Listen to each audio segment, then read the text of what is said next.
बोला जाता है धरती माता सब चीज का भार सहन कर सकती है, लेकिन जो भगवान के भक्तों को इस तरीके से जो प्रताड़ित करते हैं, उनका दोष देखते हैं, उनका भार नहीं सहन कर सकती धरती माता। तो सबके सामने धरती वहीं पे फट गई। और एक बार क्या है कि कुछ अच्छा फेस्टिवल करना था उनको, बहुत ही अच्छा फेस्टिवल करना था राधा माधव जी के लिए। तो क्या किए कि उन्होंने सोचा कि हम जाएंगे, भजन गाते हुए जाएंगे, जो कुछ भी डोनेशन दक्षिणा मिलेगा उसको लेके आएंगे और बड़ा फेस्ट करेंगे, बड़ा फेस्टिवल करेंगे। तो गए, निकल गए तो बगल में रास्ते में क्या हुआ कि कुछ डकैत लोग उसको पकड़ लिए जयदेव गोस्वामी को।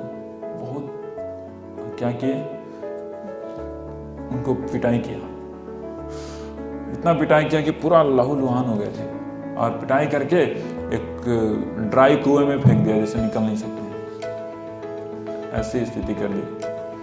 और वहीं पे वो 3 दिन तक रहे बिना खाए पिए जयदेव गोस्वामी। ये नहीं सोच रहे थे कि क्या भगवान ने क्या कर दिया मेरे साथ, सिर्फ वहां पे रो रो के चिल्ला के हरि नाम कर रहे थे, हरे कृष्णा कृष्णा कृष्णा हरे हरे, हरे राम राम राम हरे हरे।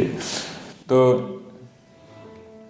3 दिन बीत गए, कोई आया नहीं। तीसरे दिन के बाद राजा जो वहां का था, वो राजा स्वयं भगवान ने उनको ऐसा स्फूर्ति दिया हृदय में कि वो उस जगह पे आए, उस कुएं के पास। वहां पे देखा कि यहाँ पे कौन फंसे हुए हैं, जयदेव गोस्वामी उनको निकलवाया और राजा ले गया अपने राज दरबार में। और फिर वो शायद वो पुरी के राजा नहीं थे, कुछ दूसरे क्षेत्र के राजा थे, और वहां पे भी राजगुरु बने और पूरे राज्य में कृष्ण भावना का प्रचार किया वहां पे। तो इस तरीके से जयदेव गोस्वामी का जो ये था इन्फ्लुएंस था पूरा बढ़ रहा था पूरे क्षेत्र में। बढ़ने के कारण बहुत सारे ब्राह्मण लोग, अगेन स्मार्ट ब्राह्मण, बहुत ही उनसे नाराज थे या फिर ईर्ष्या करने लगे थे। तो उसमें से कुछ लोग थे, या फिर एक चोर टाइप का एक समाज था, उसमें से कुछ लोग क्या सोचे थे कि इसको हम बदनाम करेंगे। किसको? जयदेव गोस्वामी को। तो उन लोग क्या किया, उन लोग भक्त का वेश धारण करके वो राजा के पास आए और भक्ति का वो जो लक्षण है वो सब दिखा रहे थे। लेकिन जयदेव गोस्वामी तो समझ गए, जयदेव गोस्वामी समझ गए कि कौन लोग हैं। समझने के बावजूद भी वो प्रतिकार नहीं किए। राजा ने सोचा कि इनका बहुत ही अच्छा से ये होना चाहिए, वेलकम होना चाहिए, जो भी हैं भक्त के ड्रेस में है तो इनका बहुत ही अच्छा सत्कार होना चाहिए। तो जयदेव गोस्वामी ने उनको बहुत अच्छा सत्कार किया, बिल्कुल भी थोड़ा सा भी शंका होता है या फिर गलत व्यवहार नहीं किया गया, अरे तुम चोर हो, भक्त के ड्रेस में आए हो, ऐसा कुछ नहीं बोला। तो अच्छे से सत्कार करने के बाद उनका जो मनसा था वो पूरा नहीं कर पा रहे थे। उनका मनसा क्या था? जयदेव गोस्वामी का तिरस्कार करना, जयदेव गोस्वामी को नीचा दिखाना, तो कर नहीं पाए। तो गुस्सा भी आ रहा था उनके हृदय में, और मन ही मन में वो सोच भी रहे थे कि हो ना हो ये जयदेव गोस्वामी इतना अच्छे से हम लोग के साथ बातें कर रहा है, काम कर रहा है, तो हो सकता है कि पीछे पीछे ये हमारे पीछे षड्यंत्र लगा रहा है।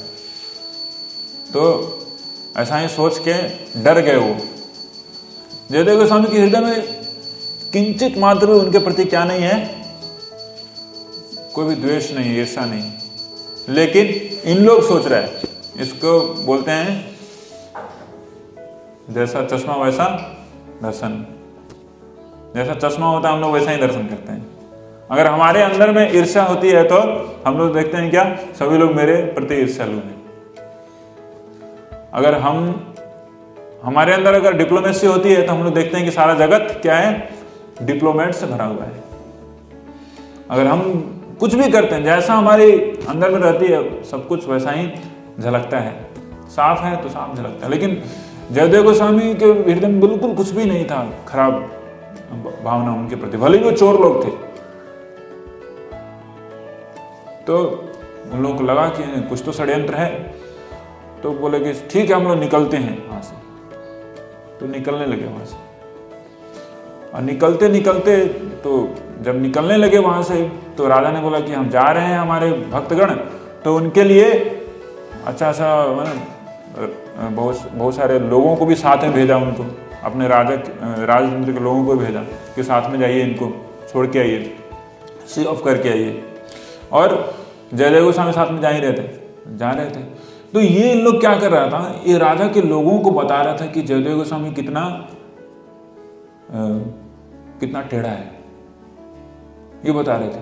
कानाफूसी करके चोर लोग बता रहे थे कि ये पता है ये जयदेव ये पहले दूसरे राज्य में था और इधर ये भाग के आया है, बहुत अंदर वहाँ पे बहुत गड़बड़ काम किया है ना। यहाँ पे भक्त का वेश पकड़ के यहाँ पे वो क्या कमा रहा है, ख्याति कमा रहा है यहाँ पे, इसके ऊपर विश्वास मत करो। लेकिन जयदेव गोस्वामी तो महान भक्त थे भगवान के, सबको पता है। लेकिन इन लोग को क्या पड़ा हुआ है कि हमेशा जयदेव गोस्वामी के पीछे लगे हुए हैं। तो ऐसी स्थिति थी कि मतलब ये टू मच हो गया था। बोला जाता धरती माता सब चीज का भार सहन कर सकती है, लेकिन जब भगवान के भक्तों को इस तरीके से जो प्रताड़ित करते हैं, उनका दोष देखते हैं, उनका भार नहीं सहन कर सकती धरती माता। तो सबके सामने धरती वहीं पे फट गई और सारे लोग वहीं पे फटी जहां पे वो सारे चोर लोग थे। बूम, फिनिश, अंदर खत्म। और जयदेव गोस्वामी वैसे ही थे, उनके हृदय में न कुछ विकार हुआ, न कुछ हर्ष, न कुछ ईर्ष्या, वैसे ही आ गए। और बाद में सबको पता चला, राजा को पता चला कि देखते ही देखते धरती निकल गई सारी आपके महान भक्तों को, जिनको आपने इतने दिनों तक पाल पोस के रखा था। महान चोर लोग थे वो। तो ऐसे तो चला जयदेव गोस्वामी।